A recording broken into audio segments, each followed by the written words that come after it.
Mhm.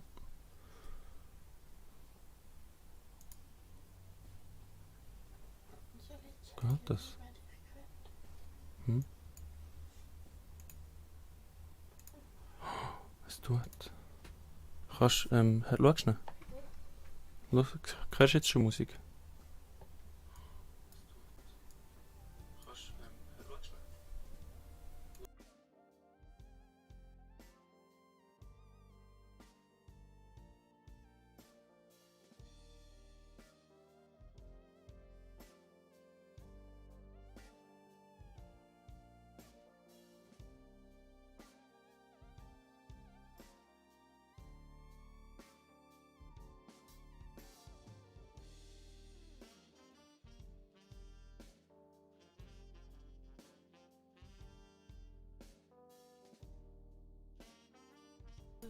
Warte schnell, ich schaue, ob ich mich jetzt noch mal gehört.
Salve miteinander zum nächsten Livestream. Ich hoffe, ihr seht mich etwa und hört mich. Und ich hoffe, wir sind ein bisschen besser, technisch ein bisschen besser unterwegs wie das letzte Mal. Ich habe mal jemanden, der Einzige, der zuschaut, mal schreiben, ob er mich hört und ob alles geht.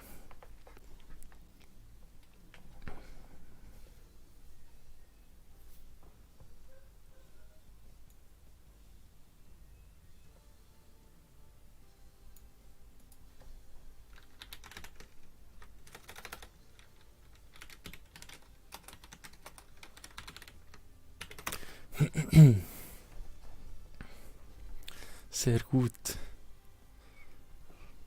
Oh, warte. Jetzt müsste ich vielleicht gleich zuerst einmal noch den Link von dem Livestream umschicken. Sonst hört da gar niemand und schaut da gar niemand zu.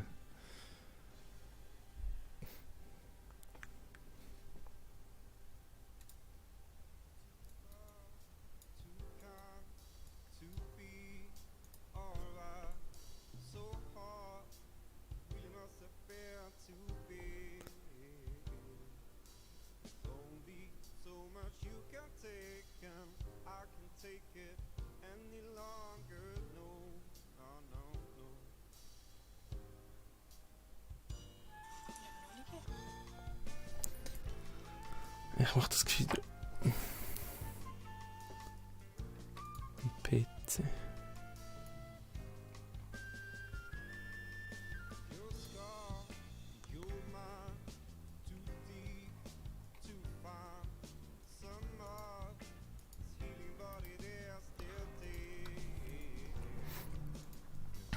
keine Angst, wir fangen jetzt dann bald an.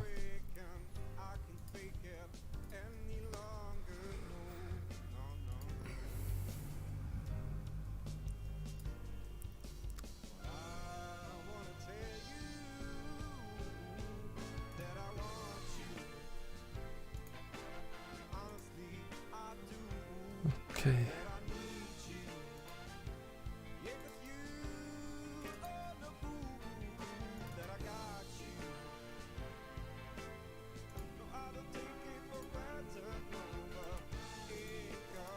Ich muss jetzt noch rasch das Titelbild für den Livestream ändern, das ist auch nicht so super.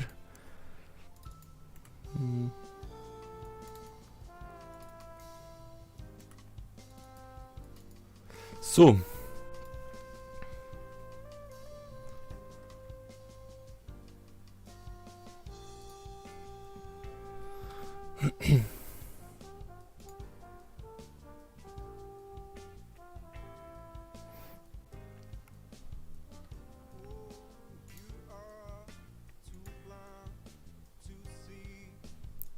Hat gerade noch nicht ganz funktioniert.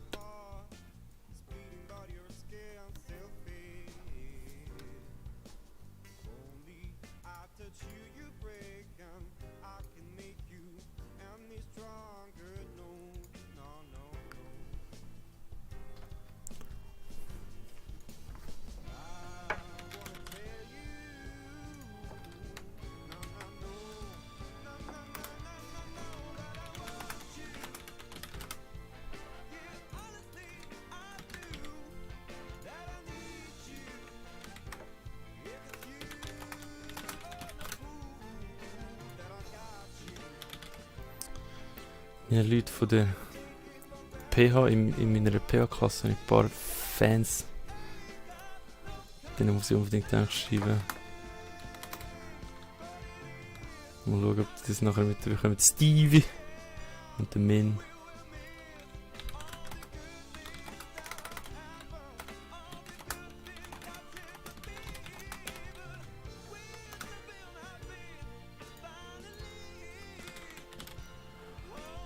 So.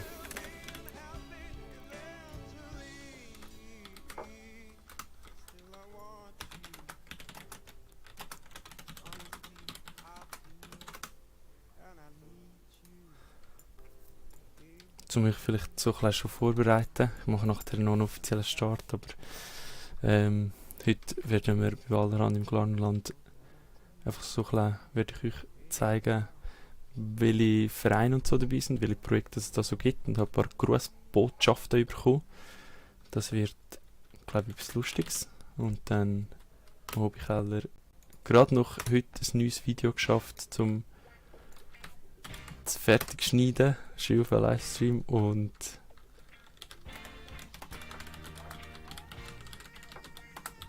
startet.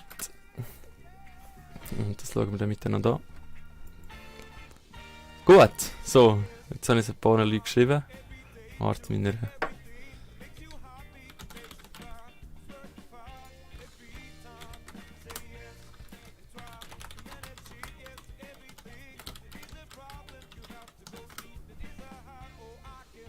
So, also, jetzt.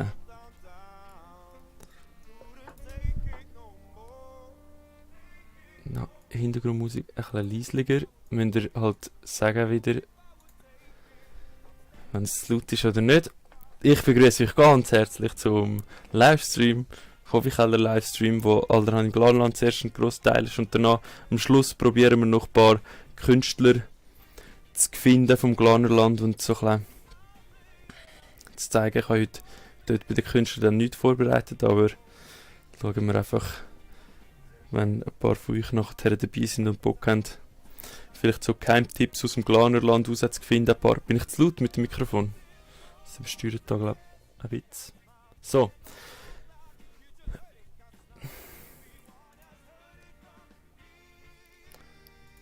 Ich fange gerade an wieder mit meiner super Übersicht. Hallo zusammen und herzlich willkommen bei Keller TV Volume 3, der zweite Mini-Livestream. Ja, ich habe die Musik ein bisschen leisiger wieder gemacht.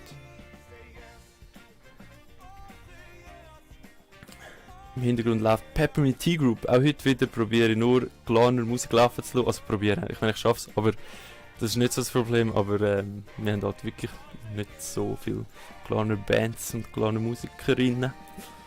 Aber auch heute wird es wieder nur Glaner Kunst geben.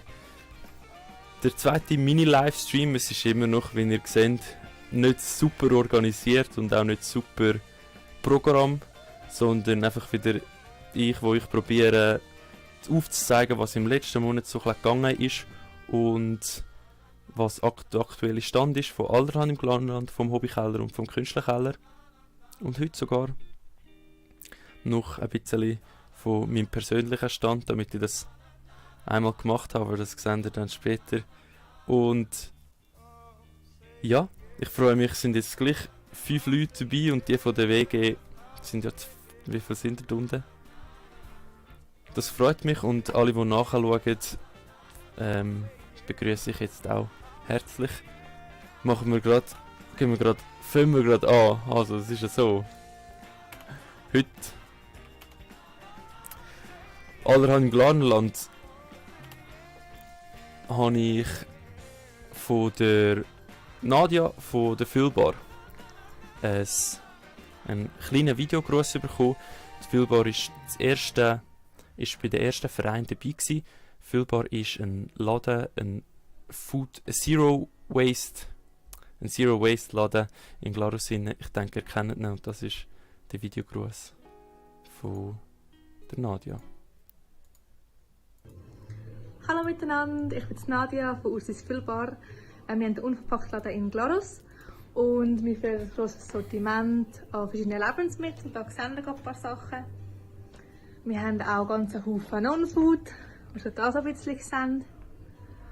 Bei uns ist das Ziel, dass man unverpackt einkaufen kann. Das heisst, man kann mit den eigenen Pelter, Stoffsäckchen, Gläser oder was auch immer vorbeikommen und dann das gerade abfüllen lassen, so viel wie man braucht und was man braucht. Im Moment kann man wieder Kaffee trinken vor der Tür bei uns.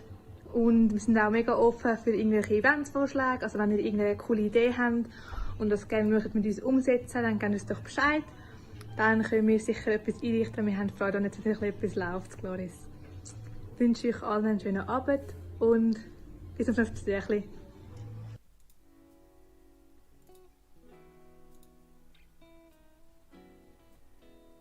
Oh, jetzt also. Genau, damit ihr mich wieder seht. Füllbar, geht dort posten. Wieso? Weil es nachhaltig ist und auch wenn es eine Art ein bisschen teurer ist, es lohnt sich auf jeden Fall. Nicht nur von der Qualität her ist alles sowieso Bio-Qualität, nicht nur von der Qualität her lohnt es sich, sondern auch fürs gute Gewissen. Das wäre der erste Verein, der bei Allerhand im Glarnerland dabei ist. Und ein Laden, auch der ist von Anfang an dabei, ist ein Laden, ist ein bisschen speziell, weil eigentlich haben wir vor allem Vereine und Projekte, also Sachen, wo man sich selber kann investieren kann, wo man kann mitmachen kann, um das Glarnerland probieren, ein bisschen nachhaltiger oder ein bisschen gemeinschaftlicher zu machen. Und der Laden ist aber von Anfang an dabei und ist jetzt wie auch Teil von der Projektläden. Das werde ich dann im nächsten Livestream mal zeigen. Es kommt eine Webseite dann noch und dort probieren wir auch eine Übersicht darüber zu geben, in welchen Läden dass man überall posten kann im Glarnerland, wo nachhaltig ist. Ja, aber dort sind wir noch nicht ganz so weit, um da euch schon etwas zu zeigen. Der nächste Verein, der dabei ist klimaglarus.ch. Hat sich aus dem Klimastreik hat sich der Klimaverein gebildet. Vollansicht bei der Präsentation. Danke vielmals, Seidi, aber das geht eben nicht ganz. Weil ich muss nachher, ich kann es da zwar probieren, aber danach komme ich dann nicht mehr zurück auf die... Mal, das ist vielleicht sogar super. Aber nachher muss ich noch ein paar Sachen im Internet auch suchen. Aber danke vielmals. Klimaglarus.ch hat sich aus dem Klimastreik herausgebildet. Und das Spezielle bei uns im Glarnerland ist, dass der Klimastreik eine Art wirklich einen Verein gegründet hat, das ist dann zum Klimabüro geworden und aus dem Klimabüro dann der klimaglarus.ch. Und das Spezielle daran ist glaube wie einzigartig, immer noch wie einzigartig in der Schweiz, dass wir als Kanton wirklich jetzt ein Gefäß haben mit dem klimaglarus.ch, wo mit der Regierung auch zusammen, mega eng zusammenarbeitet. Die Möglichkeit haben wir ja im Glarnerland. Und ja, wirklich ein Verein geworden ist, der jetzt dafür kämpft, dass wir mit denen, wo es wirklich eigentlich um das CO2 geht und um Nachhaltigkeit. Und ja, recht neu alles, und der Kai vom Klimaverein wird euch gerade erzählen, was da gerade so läuft. Salut zusammen, ich bin der Kai. Ich bin Vorstandsmitglied vom klimaglarus.ch Verein. Und wir haben uns Ende Oktober 2020 gegründet und neben den politischen Aktivitäten bei der nationalen Wahl am 13. Juni oder die Landsgemeinde, die im September stattfindet, organisieren wir momentan eine Ausstellung im Goetherschuppen. Es ist eine zweiwöchige Ausstellung, die sich um den nachhaltigen Konsum dreht. An dieser Ausstellung kann man testen und schauen, wie nachhaltig der eigene Einkauf überhaupt ist. Also man kann täglichen Einkauf tätigen und am Schluss sieht man, wie nachhaltig der wirklich ist. Zusätzlich wollen wir an dieser Ausstellung auf regionale Produkte aufmerksam machen, zeigen, was es alles im Glarnerland gibt. Und dort ist jeder herzlich willkommen, vorbeizukommen. Die Ausstellung startet Ende August. Yes. Stay tuned.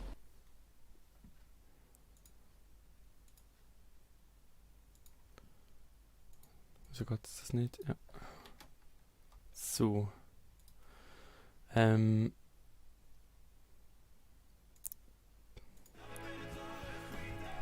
Also Ende August, ich bin dort auch eine Art in dieser Arbeitsgruppe dabei und probiere mit allerhand im Glarnerland ein bisschen beizutragen, dass die 2 Projektwochen ein Erfolg werden.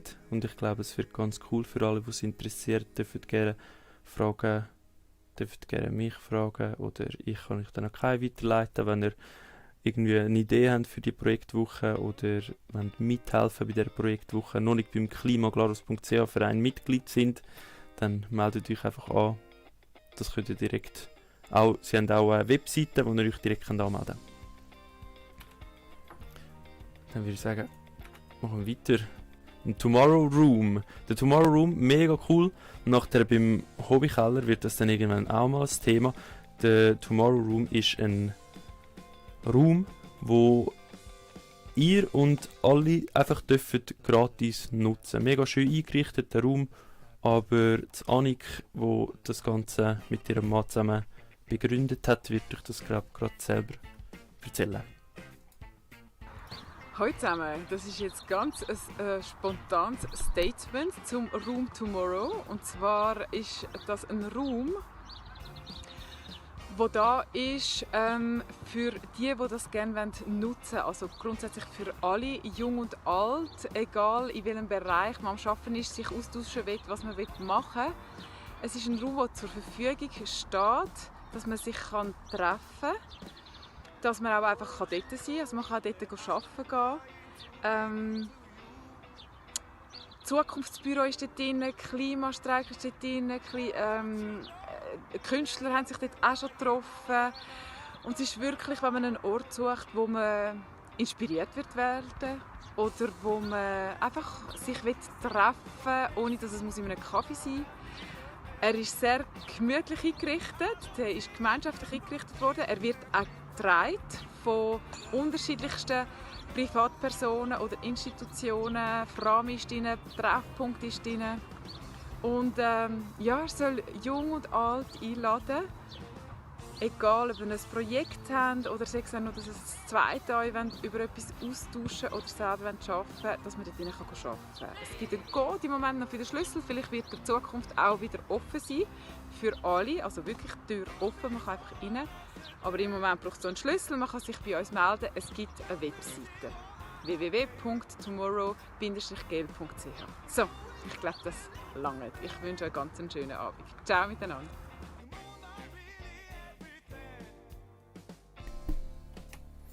Yes, der Tomorrow Room, wo ich selber auch mega häufig brauche.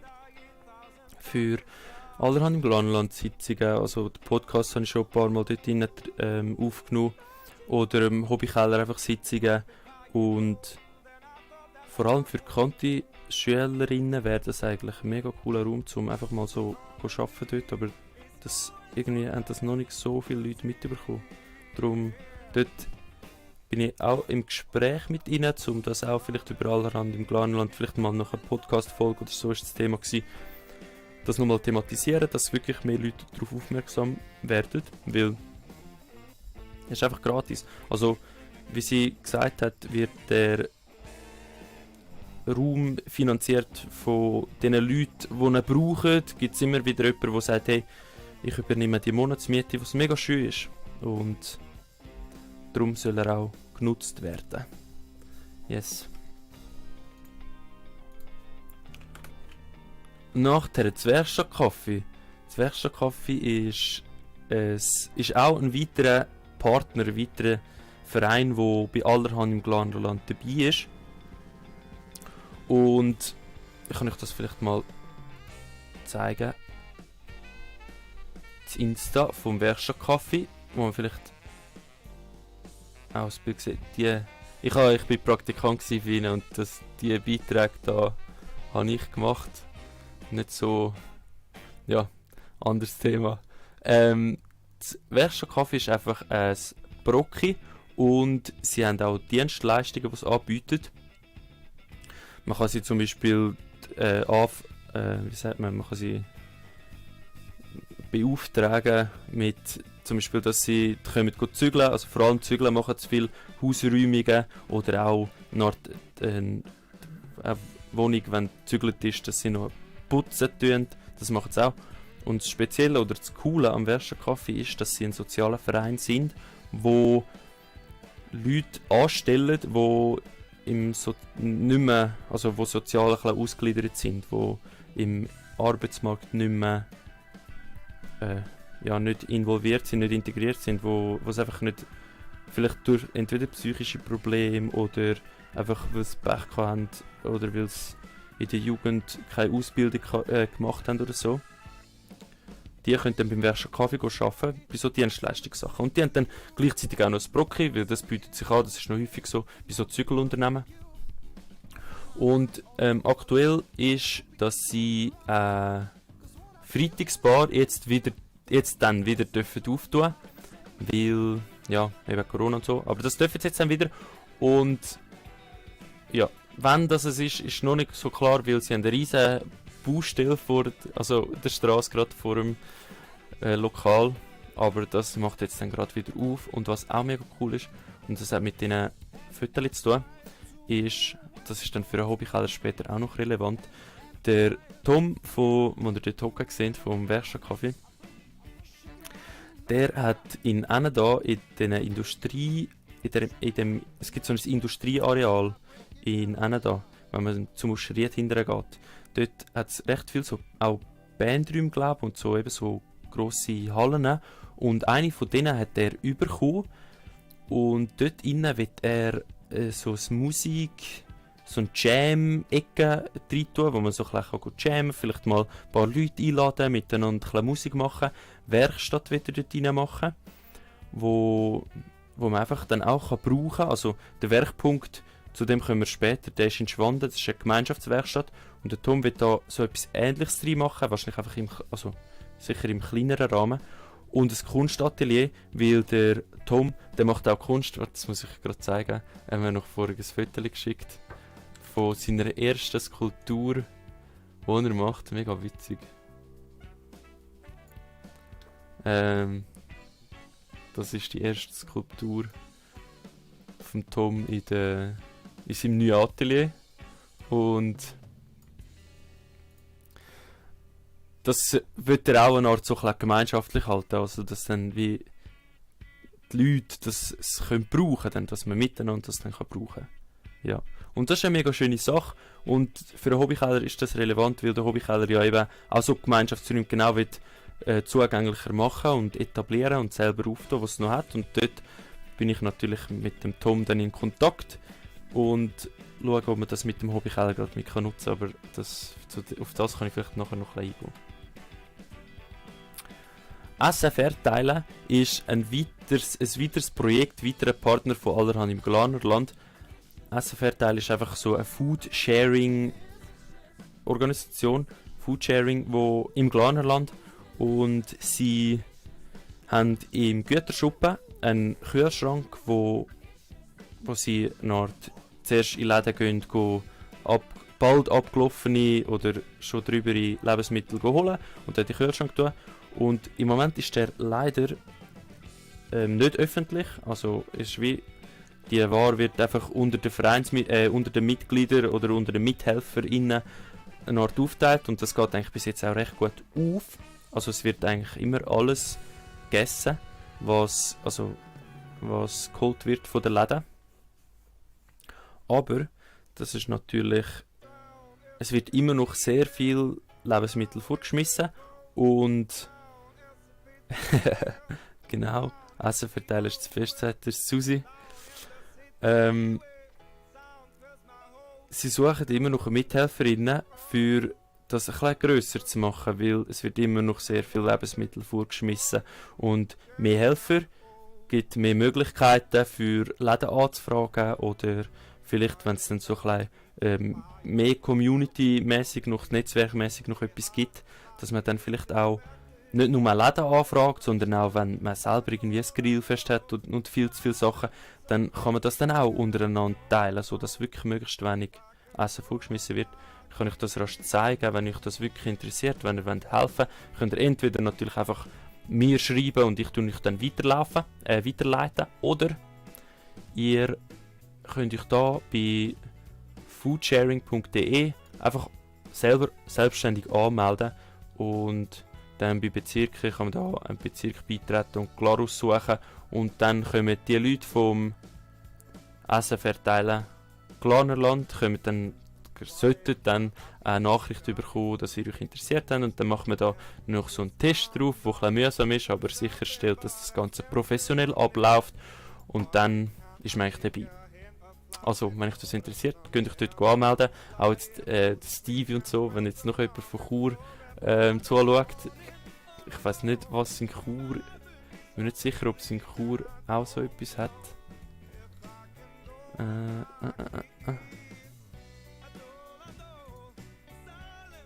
Ja, weiß jetzt nicht. Könnt das einfach suchen und macht dort mit, weil es ist wirklich eine gute Sache. So. Weiter geht's. Der Treffpunkt. Der Treffpunkt ist im Tomorrow Room, das was wir vorher gezeigt haben. Warte, ich habe vielleicht sogar noch am gescheitsten zeige ich euch noch den Tomorrow Room, damit ihr so eine Vorstellung habt. Ich hoffe. Okay, da hat es kein Foto, Entschuldigung. Dann nützt euch das natürlich nicht. In dem Tomorrow Room ist der Treffpunkt. Und der Treffpunkt, die probieren Integrationsarbeit zu machen, sie probieren die Integration zu vereinfachen von zum Beispiel Asylanten oder auch sonst einfach Leute, die Schwierigkeiten im Deutsch haben und noch nicht so Fuß gefasst haben in unserem Kanton und in unserer Region. Das ist alles ehrenamtlich, da helfen ganz liebe Leute mit und tun jeden Montag Nami oder so, gibt's jetzt, das seht ihr auf der Webseite, gibt es zum Beispiel so ein Turnen, für so ein Mucki-Turnen, wo sie eine Turnhalle haben.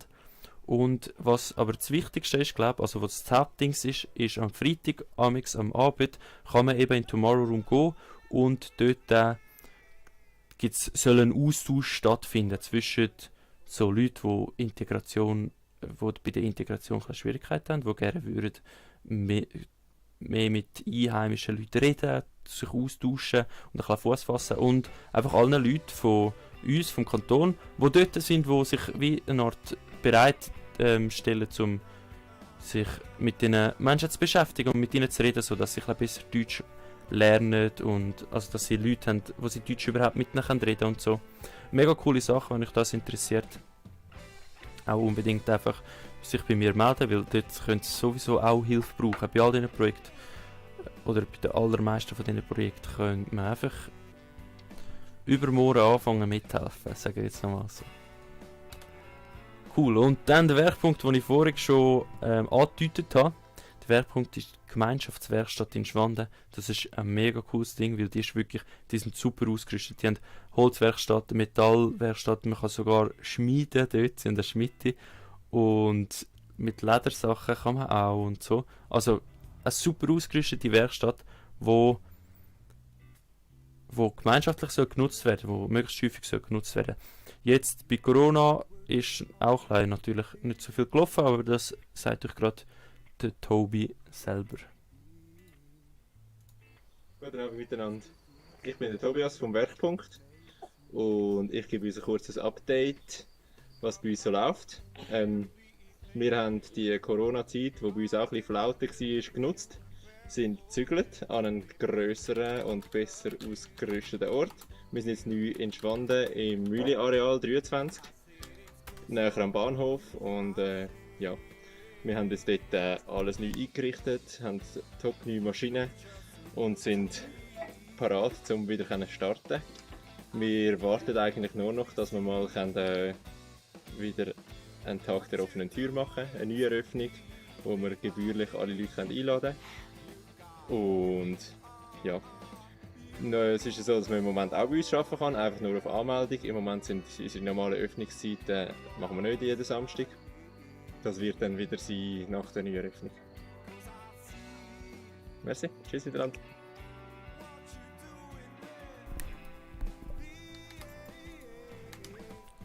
Yes, der Tobi vom Werkpunkt. Werkpunkt, mega coole Sache, wenn ihr mal irgendwie etwas wollt, wenn ihr eine Werkstatt braucht und gerade keine habt, dann meldet euch auch bei mir und dann kann ich euch weiter verlinken. Dort, das Spezielle dort ist, dass man nur so viel zahlt, wie es einem wert ist. Also sie haben mega Verständnis für Leute, die sich vielleicht das nicht mega viel leisten können und gleich etwas Sinnvolles machen wollen, weil die Maschinen sind doch recht teuer. Dann, sie haben einfach so ein, so wie ich es verstanden habe, haben sie wie so ein Heftchen oder ein Büchlein, wo drin steht, wie viel das die Maschine etwa würde kosten auf die Stunde oder so. Und dann kann man wie dort den Richtpreis zahlen, wenn man will. Aber wenn man sagt so, ja, nein, ich habe wirklich weniger Geld, dann ist das auch kein Problem. Dann kann man eigentlich auch gratis dort arbeiten, wenn man will. Man muss dann einfach, ja, muss es wirklich ernst meinen, denke ich. Es ist sonst schon. Also es ist natürlich eben, sie tragen das aus privater Kasse und darum ist es auch mega cool, wenn man ihnen dann etwas zurückgeben kann. Ich glaube, der Allerhand im Glanerland-Blog wäre das schon gewesen. Jetzt Hobbykeller-Blog, ich muss sagen, noch wenn die Hintergrundmusik zu laut ist unbedingt. Der Hobbykeller-Blog, dort wird jetzt, also eben vielleicht gerade zum Anfang das erste Video, das ich heute gerade noch hergebracht habe, um fertig zu schneiden. Der Hobbykeller hat jetzt offiziell, ich glaube, das ist der Moment, der Hobbykeller hat ein Musikstudio. Zwar eine Art nicht gerade direkt das eigenes, sondern die Jugendarbeit Glarus Nord hat eins gemacht und wir dürfen das jetzt in Zusammenarbeit mitnutzen, aber das sehen wir jetzt im Video. Ich wünsche euch viel Spaß bei dem.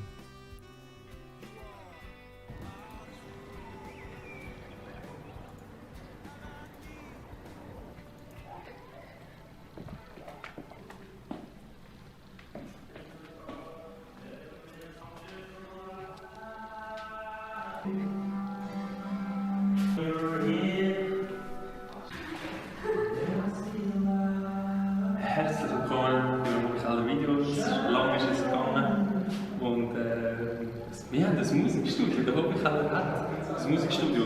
Ihr fragt euch, wie jetzt das so schnell funktioniert. Das ist, weil es nicht unser Musikstudio ist, das wir gemacht haben, sondern die Jugendarbeit Glarus Nord hat das Musikstudio gemacht. Die sind schon länger dran als wir. Und als ich das erfahren habe, habe ich natürlich gerade gefragt, hey, ist das die gleiche Idee? Können wir das auch? Können wir das einfach miteinander brauchen? Weil es braucht nicht zwei von so Musikstudios im Kanton wahrscheinlich. Die sind voll offen, es war mega cool und dann haben wir es angeschaut. Und jetzt ist es schon fertig. Und jetzt habe ich heute auch ein Lied gerade aufgenommen, um so ein bisschen testen, dass ihr dann auch sagt, was so Qualität könnte sein. dem Musikstudio da rein und können es anschauen.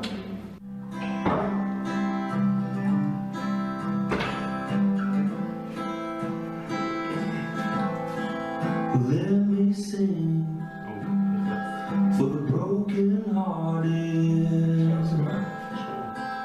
the lonely parted.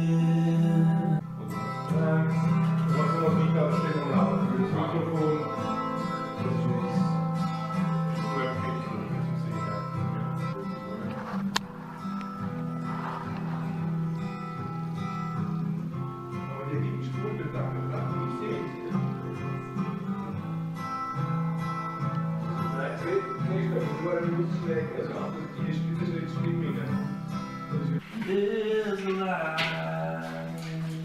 Das da ist der Chef Der Chef. vom Musikstudio, der Reto. Reto! Ja, bitte. Wenn wir jetzt irgendetwas aufnehmen als Band oder als Einzelperson, Rapper mit Gitarre, kommt man mit dem Klavier an. Was muss man machen, dass man da aufnehmen? Wie viel kostet es? Wie funktioniert es? Also am besten meldet man sich bei uns an. Das kann man über die App, über E-Mail, über Telefon. reto.elmiger@glarus-nord.ch. Wir schreiben es auf. 079 585 585 2093 oder über die App, Jugend-App Glarnerland. Kann man sich da anmelden. Für Jugendliche, für Lernende kostet das Ganze nichts. Für Ausgelernte, Erwachsene kostet es ein bisschen etwas. Einfach so ein Beitrag, wo wir uns dann mal wieder ein neues Mikrofon anschaffen können, neue Mikrofonständer, Kabel, was auch immer, damit auch die Qualität gewährleistet ist von guten Aufnahmen. Sehr gut. Und was sind jetzt die Möglichkeiten bis jetzt? Und was kommt noch? Also bei Sitzung haben wir 2 Aufnahmen aus mit je 16 Kanälen, die man aufnehmen kann. Das heisst, man kann zum Beispiel in dieser Busse ein Schlagzeug spielen, da aussen 2 Gitarren und innen noch ein Gesang, könnte man gleichzeitig aufnehmen, wenn man einen Pilot möchte machen oder ein EP live möchte aufnehmen. Nachher gibt es natürlich auch die klassische Möglichkeit, ein Instrument nach dem anderen aufzunehmen. Vorher haben wir es gut ausprobiert, das Talkback hat leider nicht so gut funktioniert, da mussten wir ein bisschen improvisieren. Aber für das sind wir auch bekannt in der Jugendarbeit, dass wir improvisieren können. Ja, ich bin froh, haben wir jetzt die erste Probeaufnahme können machen. Jetzt habe ich auch gesehen, was funktioniert, was noch nicht. Und ja, mit Üben wird man Meister und legen wir los, fangen wir an. Ja, sehr cool. Im Anschluss können wir nachher gerade eben die Probeaufnahmen, die wir gemacht haben. Und wenn ihr eine Band habt oder wenn ihr selber ein bisschen Musik macht und einen coolen, gut eingerichteten Ort wollt, wo ihr euch ausleben und ausprobieren könnt, meldet euch entweder direkt bei mir oder über mich, einfach könnt ihr auch. Und dann bis bald.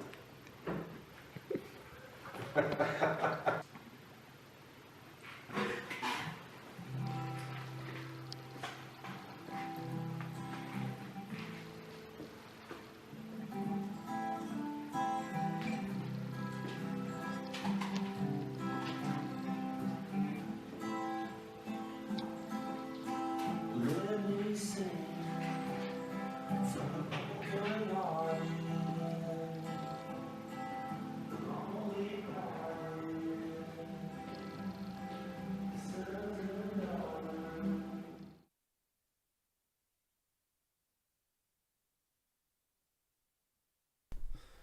Jo, ihr fragt euch jetzt vielleicht, wieso dass man das nicht gehört, wieso das jetzt nicht das Lied gekommen ist, wo ihr solltet hören, wie es jemand tönt hat. Das ist, weil ich eben das erst heute fertig geschnitten habe. Das ist jetzt ein dummer Fehler, aber das kann ich nachher noch einschneiden. Ich bin noch einmal ins Musikstudio am letzten Mittwoch und dort haben wir das Ganze nochmal aufgenommen. Jetzt funktioniert eben auch die Talkback, also dass der am Mischpult ist und alles ein bisschen managt, direkt kann über das Mikrofon mit dem, der in der Gesangskabine ist, reden, und das macht alles recht viel einfacher und auch besser. Und ja, mal schauen, wenn ich überlege mir noch, wie ich das löse, ob ich das Lied wo ich dort aufgenommen habe, ob ich das noch irgendwie weiter, also ob ich die irgendwie das veröffentliche, weiß ich noch nicht, weil es ist recht ein persönliches Lied für jemand Bestimmtes gewesen. Und sonst, ja,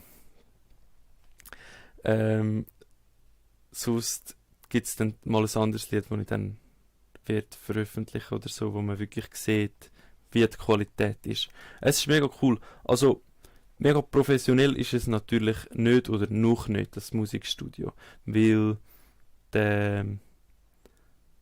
ja, es ist jetzt halt erst im Aufbau. Auch das Schlagzeug ist, glaube ich, die Kabine mit dem Schlagzeug drin ist, glaube ich, auch noch nie richtig ausprobiert worden dort. Das wird sich alles noch zeigen, wie es dann funktioniert. Aber eigentlich kann man ab jetzt wirklich so mindestens zum Beispiel Demos oder so, kann man auf jeden Fall jetzt einfach dort gratis, fast gratis aufnehmen. Und das ist eine mega coole Sache. Und das ist genau das, was ich mit dem Hobbykeller ein bisschen fördern.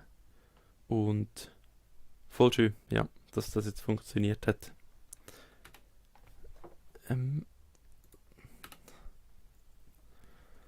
Nach der Film- und Fotostudio, wo sind wir beim Film- und Fotostudio? Wir sind noch nicht sehr viel weiter wie der letzten Monat. Wir haben jetzt den einen Monat wirklich Pause gehabt, weil uns das Material ausgegangen ist. Aber nächsten Mittwoch kann ich dann Holz holen und danach sollte es dann irgendwann weitergehen, was auch mega cool ist. Wir haben dort noch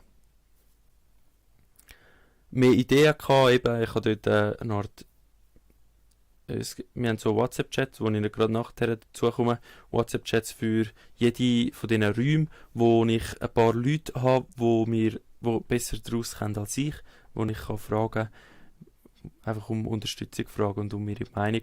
Und dort war zum Beispiel das Thema, ja, wegen der Deckenbeleuchtung braucht es LED-Panels, wo ich davon ausgegangen bin, und sie haben dann gefunden, ja nein, eigentlich nicht. Eigentlich bei so Sachen sind so mobile Sachen viel besser, und das ist mega cool. Dort sind wir einfach jetzt wie 1-2 Schritte weitergekommen und probieren das Ganze einfach weiterzubauen. Was auch mega cool ist, es wird noch ein Editor-Ecke dann auch reinkommen, hoffentlich. Also voraussichtlich ist geplant, einfach, dass man dort auch einen guten Bildschirm hat und gute Audiomonitore und einen guten PC, vielleicht sogar mit der Tastatur und allem, wo es mega einfach soll sein, dann auch dort in dem Raum innen Videoprojekt selber zu schneiden gerade und so Sachen. Ich freue mich mega auf das Zeug, das ist mega cool. Und einfach die zwei, ja, so sieht der Raum im Moment aus.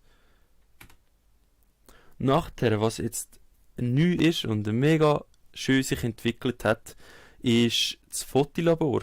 Es wird jetzt also das ist jetzt wirklich fix, es kommt jetzt in den zweiten Raum, wo ich im Gaswerk habe. Also der Vorderraum war auch im Gaswerk, im Jugendhaus Gaswerk. Nicht von Glarus Nord, sondern von Glarus Mitte. Das ist der zweite Raum, den ihr hier seht, und da kommt jetzt fix ein Fotolabor rein, wo wir nächste Woche schon anfangen daran zu arbeiten. Also eine Dunkelkamera, wo man analoge Fotos produzieren, nein, wie sagt man? Egal, das entwickeln. Entwickeln ist das Wort. Und das ist mega schön, das ist jetzt mega schnell gegangen, wo wir schon daran arbeiten können, und auch dort ist eben das Ziel, dass es möglichst gratis wird, dass es einfach so günstig wie möglich und dass es so viele Leute wie möglich dann nutzen können. Und ja. Im gleichen Raum wie das Fotolabor, gerade dort, wo ich jetzt drin stehe und das Foto mache, das ist der Raum. Und der sieht so aus. Und dort rein bin ich mit dem Tom, wo er vom Alderhan im Glarnerland Teil vom Werkstattcafé vielleicht noch im Kopf hat. Der hat irgendetwas mit, so vor 30 Jahren oder so, hat er Lehre gemacht, wo Medientechnik oder irgend so etwas, und dort hat man Siebdruck gelernt. Also er ist eine Art gelernter Siebdrucker. Und wenn ich das jetzt nicht voll vermischt habe. Und der Raum da innen wird, ich habe ihn auch dann mal da in den Raum geholt und gefragt, eben, wie sehe ich das, ob das echt zu klein ist, der Raum und so. Und er hat gefunden, nein, wir können das da innen machen. Und das ist jetzt so der nächste Plan, wo ist, dass man da innen eine Siebdruckmaschine hat, wo auch, also das wird wahrscheinlich auch Jugendliche sollen ansprechen, aber auch natürlich die jungen Erwachsenen, die dort Projekte haben.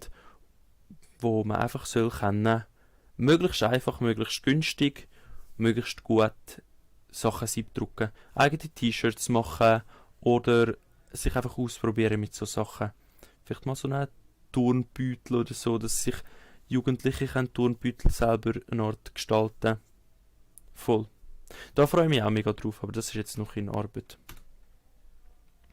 Dann WhatsApp-Chats, die ich vorher angetönt habe. Wir haben jetzt, es gibt jetzt offiziell die Hobbykeller WhatsApp-Chats, wo offen sind für jeden. Zum Beispiel für das Film- und Fotostudio oder einfach allgemein. Dort sind einfach Leute, die sich für Film und Foto interessieren und die können dann auch noch ihren Senf zum Studio dazu geben. Die habe ich zum Beispiel eben dort gefragt, wegen dieser Beleuchtung und so, wie man das macht. Oder für Musiker gibt es jetzt auch einen WhatsApp-Chat, wo ich dann auch manchmal ein paar Sachen frage, wegen Musikstudio und beim Kunst das Gleiche. Das Kunstatelier haben wir jetzt noch nicht, also ist auch noch nicht, wissen wir auch noch nicht genau wo.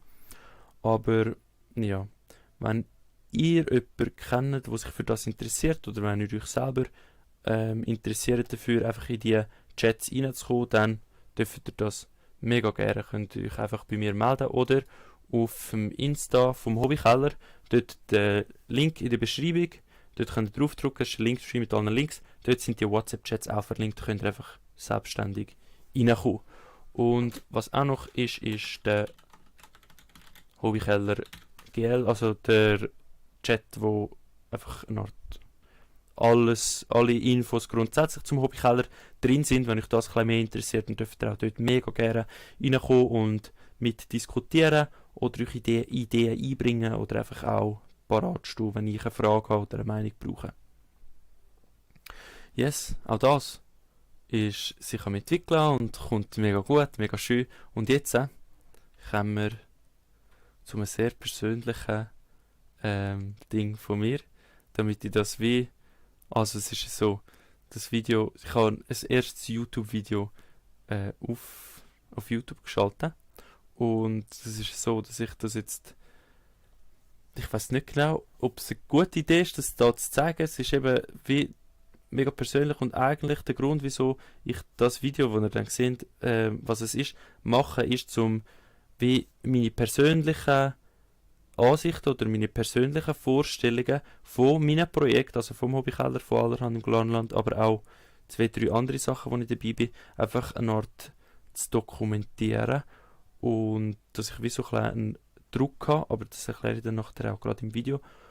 Und was eben auch ein Grund ist dafür, ist, dass ich auf dem Hobbykeller selber oder auf Allerhand im Glarnerland selber dann wie das nicht mehr machen muss.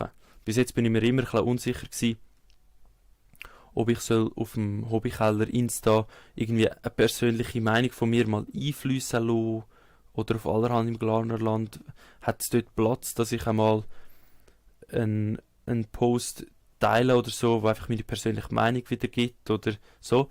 Und damit ich das wie sauber trennen kann, damit auf dem Hobbykeller Kanal und auf der Allerhand im Glarnerland Kanal einfach nur das kommt, wo wirklich die Leute interessiert, die sich für das noch von dem gefolgt sind, einfach die Inhalte, die an den Inhalt interessiert sind, habe ich mich entschieden, zum YouTube-Videos zu machen jetzt, wo noch ein bisschen weitergehen als das, wo einfach wirklich nur meine persönlichen Ansichten sind und wie es mir im Moment geht bei diesen Projekten und was ich alles vorhabe. Und ich habe jetzt gedacht, ich zeige das jetzt gleich einfach einmal im Livestream, so dass das wie auch offiziell so gestatet ist und wenn euch das interessiert, dürft ihr natürlich sehr gerne auch dort irgendwie ein Abo lassen. Ich weiß nicht, in welche Richtung das sich entwickelt, aber mir hat es bis jetzt schon mega geholfen. Ja, auch das Video schauen, sorry. So. Hallo miteinander, ich bin im Moment gerade easy schlecht drauf, weil ich zu wenig mache. Und jetzt überlege ich mir, was ich da dagegen machen kann. Und ein Ansatz ist ja immer auch, das Zeug zu teilen. Und also wie noch öffentlich machen, zum gewissen Druck herstellen, der hoffentlich positiv ist. Und das probiere ich jetzt aus. Es passieren mega viele coole Sachen. Auch bei meinen Projekten sind eigentlich mega viele schöne Sachen am Anlaufen, wo ich einfach mega traurig bin, dass dass ich es nicht herbringe, die Zeit zu investieren, wo ich das Gefühl habe, würde dem gerecht werden. Und darum probiere ich jetzt das dann auch so ein bisschen regelmässig, Monolog, fertig. Die erste Aktion, die ich da mache für mich, ist, um mein Leben so ein bisschen zu organisieren. Ich bin jetzt schon wieder voll hinter drin mit allem, was ich müsste und würde. Und jetzt geht es darum, in meinem ersten Schritt zum Sortieren. Was will ich? Was habe ich vor? Was sind meine To-Dos? Welche Ziele will ich damit verfolgen, um meine To-Dos noch zu rechtfertigen? Und Minimalismus. Also schauen, dass alles, was ich nicht unbedingt brauche, mal weggeht. Damit die Sachen, die ich wirklich will, ein bisschen mehr in den Vordergrund kommen. Ja. Das wird nicht mehr passieren. Ich habe gerade den ganzen Tag, es ist jetzt Pfingstmontag und ich habe eigentlich mega viel Zeit gehabt, aber noch viel mehr zu tun. Und ich war auch am Hängen gewesen, um nötige YouTube-Videos zu schauen. Ein bisschen auf Insta gehängt, das, was niemand braucht. Ich habe für das ich das Gefühl gehabt, ich muss etwas machen, und ich meinen Kollegen abgesagt zum Bouldern. Und ich muss für morgen für das Studium, für das Praktikum im Studium vorbereiten. Ich muss für das Wochenende 3 Sachen vorbereiten. Livestream will ich noch machen. Videos schneiden vom Hobbykeller, von allerhand Planen. Alles Sachen, die ich heute anfangen konnte. Aber ich habe nicht gemacht und ich will herausfinden, wie das anders geht. Was ich gemerkt habe, ist, dass ich immer dann aufhöre, zum produktiv zu sein, wenn ich bei etwas nicht gerade direkt weiterkomme. Und das ist vielleicht so ein erster Ansatz. Also ich habe mir das schon ein paar Mal überlegt und noch nicht richtige Lösung dafür gefunden, aber das ist so ein etwas, was wirklich wichtig ist. Weil ich bin jetzt schon wieder irgendwelche Witze machen, obwohl ich so viele coole Sachen könnte machen, weil ich müsste für das Studium in einer Stunde etwas abgeben und nicht weiss, wie anfangen oder nicht weiss, wie ich es herbringe, dass das so wird, dass ich zufrieden damit bin. Ich habe mir vorher noch mal kurz überlegt, mir Gedanken dazu gemacht, wieso dass ich jetzt das genau mache. Und ich probiere auch wirklich als oberste Priorität all das, was ich in dem Zug wird, all die Entscheidungen, die ich treffe, in dem Zug sollen wirklich als oberste Priorität dann nützen, dass die Chance vergrößert wird, dass ich mehr mache, dass ich einfach effizienter arbeite und effektiver arbeite. Und ja, als Nebenprodukt mache ich noch so ein das Lotto-Dings, dass ich noch wenn ich das riesige Glück hätte, zum Aufmerksamkeit zu bekommen über den Account, über das Projekt oder die Projekte, die ich mache, in diesem Rahmen, würde ich das natürlich dann auch einfach nutzen, um das würde dann die Projekte ein bisschen vereinfachen. Ich habe mir jetzt das ein Mindmap gemacht und aufgeschrieben, dass ich so probiert alles so ein bisschen rein zu kombinieren, was ich will, was es so für Bereiche gibt. Gemeinsam Nachhaltigkeit ausleben, im Hobbykeller. Geld sinnvoll verdienen als Lehrer und PH machen. Nachhaltigkeit so einfach wie möglich zugänglich machen, an möglichst vielen Glarnerinnen und Glarner, mit allerhand im Glarnerland. Nachhaltigkeit fordern in der Politik, junge Grüne. Dort auch ein bisschen aufmerksam machen oder auch Informationen geben. Und nachher der Sinn vom Leben, Lebensfreude, Philosophie, Glauben, jetzt in meinem Fall der christliche Glaube und Beziehungen. Und aus der Lebensfreude raus, wo auch Beziehungen so klein würden kommen. Kunst, Solomusik, wenn ich selber ein paar Sachen ausprobieren will. Meine Band, wo ich mega Freude habe, die mega cool ist. Und der Künstlerkeller, so eine Art im Glarnerland die Kunst ein bisschen zu feiern und eine Plattform dafür zu bieten. Und nachher der springende Punkt wäre ja dann, dass Veränderung passiert. Und dann habe ich heute zum einen ein Vorbild sein, weil ich das Gefühl habe, das Einzige, was man bei anderen verändern kann, ist einfach ein Vorbild sein. Außer der Manipulation, aber das will ich nicht. Und das Vorbild in Klammern, weil das passiert ja dann wie automatisch. Das kannst du nicht irgendwie erzwingen oder so. Und darum Selbstoptimierung.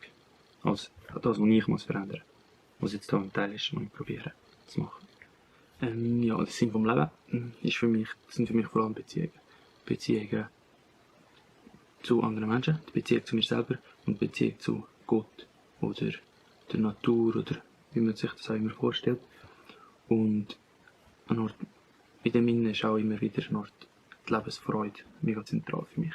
Also dass ich will dazu beitragen, dass möglichst viele Beziehungen sich verbessern. Dort kann ich nur die beeinflussen, wo ich Teil davon bin. Und dass die Lebensfreude sich vermehrt. Und das, was ich im Moment das Gefühl habe, was dem am meisten im Weg steht oder was am dringendsten muss geändert werden, ist halt, dass wir im Moment nicht nachhaltig leben, sondern auf Kosten von unserer Zukunft und auf Kosten der anderen Menschen. Und darum wird es, das werdet ihr merken, wird es noch bei mir sehr viel um einfach Nachhaltigkeit gehen. Nicht Nachhaltigkeit nur im Sinne von Öko-Zeugs, also es geht nicht nur um Öko-Sachen einfach nur, sondern Nachhaltigkeit. Mir ist egal, wie Nachhaltigkeit aussieht. Das ist ein Prozess, wo wir ja jetzt am herausfinden sind, was nachhaltig ist. Mir ist es wirklich egal, wie das nachher am Schluss aussieht. Wenn wir herausfinden, hey, die paar Verschwörungstullis haben recht gehabt und eigentlich ist es gar nicht das CO2. Das wäre mir scheißegal. Ich will einfach, dass ich und die Leute um mich herum die Möglichkeit haben, nicht auf Kosten von anderen ein Leben zu führen, wo sie zufrieden sind. Halt das utopische Zeug, das wir uns alle wünschen. In die Richtung würde ich einfach noch ziehen, mit dazu beitragen. Yes. Und für das muss ich mich jetzt, so wie ich mir das da zurechtgelegt habe, einfach vor allem selbst optimieren im Moment. Weil die Idee habe ich. Die Lösungsansätze und so habe ich im Kopf, eben mit Aldrani Glarnerland, mit dem Hobbykeller, mit dem Künstlerkeller und noch in der Politik mit den jungen Grünen. Die Lösungsansätze, die ich ausprobieren will, dort bin ich an der Grenze. Mehr Ideen habe ich nicht und ich habe sie auch noch nicht ausprobiert. Ich weiß nicht, ob die funktionieren. Aber um sie wirklich ausprobieren, bin ich im Moment noch zu schwach, sage ich jetzt mal. Ich muss mich selbst optimieren. Und das wird dann das erste Videoprojekt wird sein, das ich ausprobiere, dass ich mich auf die Suche mache nach, wie diszipliniert kann ich überhaupt sein oder wie diszipliniert kann ein Mensch überhaupt sein. Yes. Ich glaube, das wäre es mal für das erste Video. Ich schaue, wie das weitergeht. Tschüss, liebe Leute, und tschüss, Zukunfts-Ich.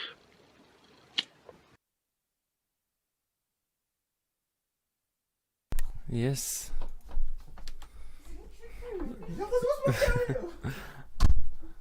Das wäre der Hobbykeller-Teil auch schon gewesen.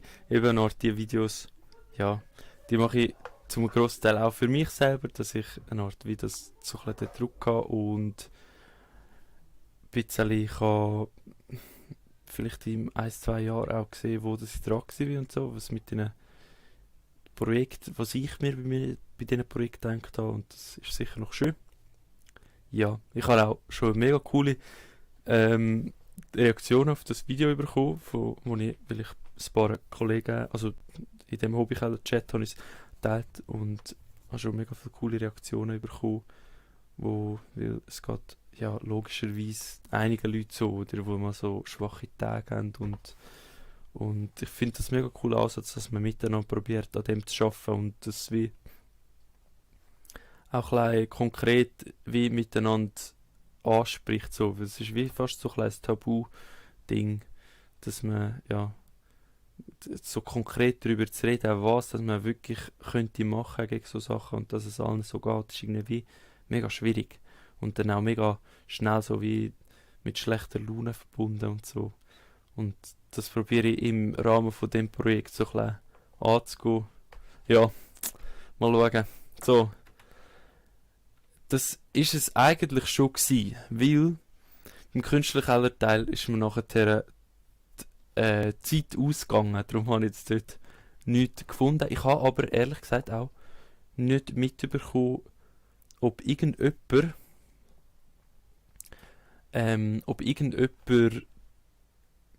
etwas Neues rausgebracht hat in diesem Monat.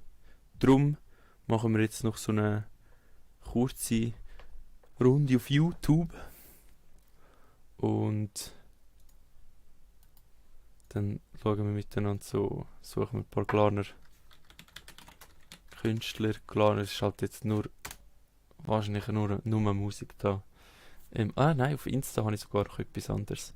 Aber ist eine Art nur Musik. So, ich wünsche euch viel Spaß bei Hazer, Baba und Birds. Das werde ich, wenn wir wieder mal einen grösseren Livestream haben, dann habe ich das Plan zum zeigen. Das werde ich dann auch noch zeigen, weil das verdient von viel mehr Leuten gesehen zu werden, als jetzt da in dem kleinen Rahmen, mit dem Livestream. Aber wir schauen es jetzt gleich schon mal miteinander an.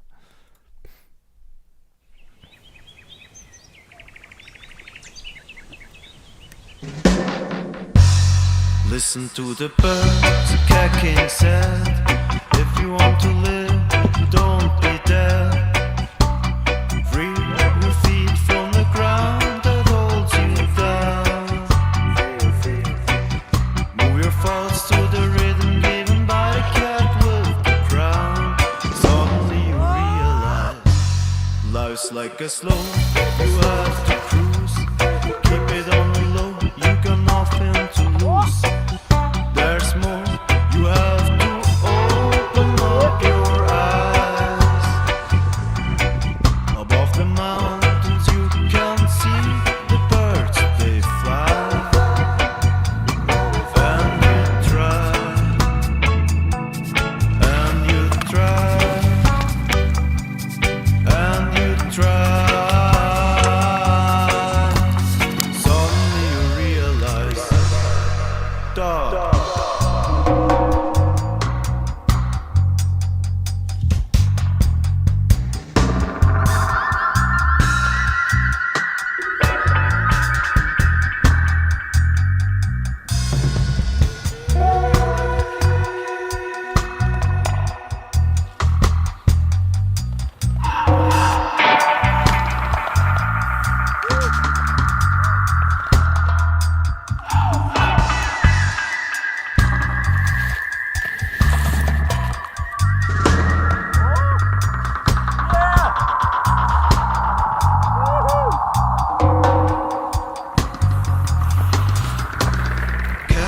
King Cora scratched you off your back. You wanted the scarlet growings over your neck. And you fly, and you fly, and you fly.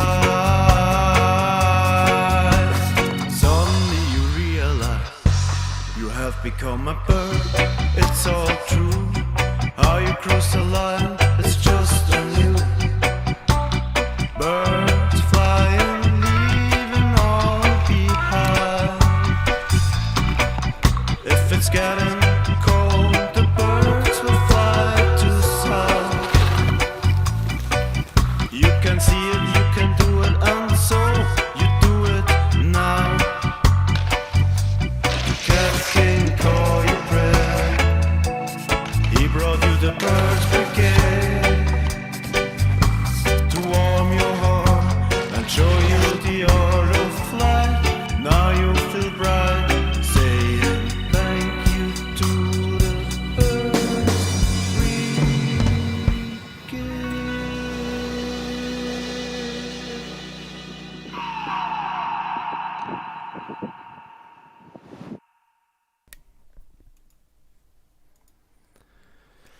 Yes. Hey, Sir Papa, alles ist so witzig. Ich habe mir vorher überlegt, dass irgendwie. Ja, wir gehen da gerade weiter mit Hey, Sir Papa. Als Hintergrundmusik, ich hoffe, es ist nicht zu laut. Ich habe mir vorher das überlegt, so wie man dem könnte sagen, im Glarnerland gibt es wie so, ich habe das Gefühl, wie so eine Subkultur, wo zuerst habe ich gedacht, es sind Skater, ist so eine Skater-Szene, aber nein, es ist noch ein bisschen umfassender, es ist wie so ein bisschen die Beto-Kilby-Szene, es ist so witzig, weißt du, ich meine, das sind alles Glarner gewesen und gerade bei diesen Freestyle-Sachen, beim Snowboard-Zeugs, der eine, der Semi-Ort liebt, so wie ich das verstanden habe, ist der easy krass, also ist der wie so ein bisschen weltweit in dieser spezifischen Szene natürlich, aber so ein bisschen oben dabei. So, das ist mega witzig, weil es sind halt alles so Sachen, die im Glarnerland eine Art sind. Auch die Beto-Kilby alleine ist einfach so ein mega witziges, grandioses Konstrukt, wo ich leider ein zu wenig Durchblick habe, was dort alles genau läuft, was einfach mega schön ist, weil was dort passiert, ist genau das, was der Künstlerkeller probiert ein bisschen öffentlicher zu machen, oder also ein bisschen wie mehr Leute zugänglich zu machen, weil es sind so coole Sachen, so coole Bands, gut, viele wissen das natürlich auch dort ist, aber so witziges Zeug, und Hazer Baba sowieso, muss man gar nicht davon reden. Es sind einfach mega cool, dass es die gibt bei uns im Glanland. Yes, ich habe mir noch etwas überlegt, nämlich ich spiele auch in einer Band und dort haben wir einmal einen Auftritt gehabt in der Burgmaschine Neffels und ich würde euch zuerst Puffer 5 zeigen und dann vielleicht noch. Wir haben dann auch noch das Lied zusammengespielt an dem Anlass und das. Ja. Aber jetzt zuerst mal Puffer 5. Das ist so unsere Brudi-Band. So. Die sind super, die sind mega lustig. Aber die Live-Konzerte, wir haben immer so auf sie aufgeschaut, weil wir gefunden haben, so Mann, die machen musikalisch so cooles Zeug und sind so abgesprochen und haben so eine gute Live-Show, eine Art so. Haben wir immer gefunden, Mann, das ist mega cool. Und jetzt, letzte sind 2 von ihrer Band, haben angefangen bei unserer Band auch mitzuspielen. Und nachher erzählen sie uns, dass es bei ihnen genau umgekehrt war, dass sie gefunden haben, sie schauen auf uns rauf und so. Es ist so witzig, wie man das Zeug anders mitbekommt. Aber ich bin ein riesen Fan von Puffer 5 und werde euch das natürlich in dem Sinn nicht vorenthalten.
Oh Mann, das war cool gewesen.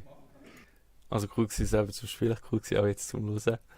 Das war voll schön gewesen dort. Dort haben wir wirklich, warte, ich so gerade das zweite Jahr, genau, das ist nachher das, wo ich auch noch durfte mitspielen. Das war schön gewesen. Ich habe mir vorhin noch überlegt, eben das ist wahrscheinlich auch so eine Band, die man nicht so kennt, die aber mega cool ist. Und es wird jetzt nachher, wenn das ganze Corona langsam ein bisschen vorbei ist und wenn wieder wenn wieder ein paar grössere Events können stattfinden, dann wird man von all diesen Bands hoffentlich wieder etwas sehen. Und auch dort probiere ich dann mit dem Künstlerkeller so ein bisschen Übersicht dann irgendwie zu bieten. Also das irgendwie das herbringen, dass ich das mitbekomme, wenn wo das ein bisschen so Konzert stattfindet und so, dass man das ein bisschen übersichtlich macht. Weil klar haben wir irgendwie eine Agenda oder so oder irgendwie die einzelnen Kanäle und so, aber es ist alles, wie finde ich, jetzt nicht so übersichtlich und ja, sehr schön, wenn es da eine Art auch etwas gibt und probiere mit dem Künstlerkeller das dann einfach aus. Und jetzt Sweet Home Chicago von Puffer 5 und 1. Meine Band hat dort 5 und 1 geheißen. Und jetzt ziehen wir uns noch rein. Und danach mal schauen, ob mir noch eine Idee kommt für etwas zu euch zeigen. Also ich hätte schon ein paar Ideen, aber in dem Rahmen, wo wir jetzt sind, ja, überlegen wir, ob es noch etwas passt, ob ich noch etwas finde, was passt. Und genau, für Spaß jetzt bei Puffer 5 und 1 aus dem Jahr, was weiß ich, vor etwa 2 Jahren oder so ist das gewesen.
Yes.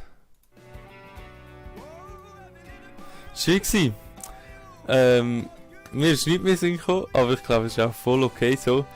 Ich wünsche euch allen einen ganz schönen Monat. Bis nächsten Monat, wenn ich wieder so einen Rückblick mache. Und hoffe, dass ich bis dann ein paar Planer Künstlerinnen und Künstler finden, die etwas Neues rausgebracht haben. Und Feedback, eben, ich komme sehr wenig Feedback über, das verstehe ich natürlich auch. Ich gebe auch sehr selten Feedback, aber trotzdem bitte ich euch, mir zu sagen, wenn euch etwas gestört hat, wenn ihr etwas gut gefunden habt, so dass das immer besser wird. Wie viel Mal habe ich den Satz schon gesagt? Danke euch vielmals fürs Zuschauen und bis zum nächsten Mal. Bis irgendwann. Viel Spaß miteinander. Bei allem, was ihr macht. Tschüss.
I live at a place where the monks reign, where bookshelves are trees and books are food.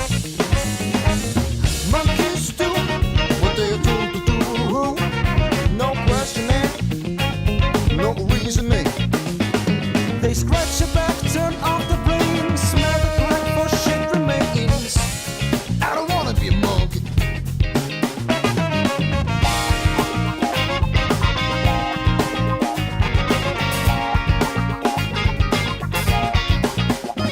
I'm trying to escape the trap within.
still on the rocks.